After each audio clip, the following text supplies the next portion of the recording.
يقول ايش معنى فنجال يعطس الافاعي؟ هذه من صيغ المبالغة.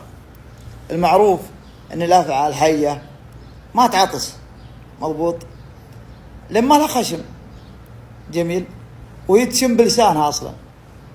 فهذا يقول عندي لك يا ابو فلان فنجال من ريحته، من قوة ريحة القهوة والزعفران، لو شمت الافعى عطست، حامسها ثم داقها ثم مسنعها ثم مقندها للريحة يخلي الحياة تعطس. صيغ مبالغة، وهذه فيها من رفع الرسمية، وفيها من انك تعطي ضيفك اريحية، خصوصا اذا هو ضيف بس بيمر عليك وفي قهوة فقط. جميل.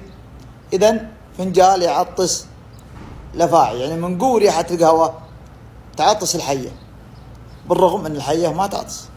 هلا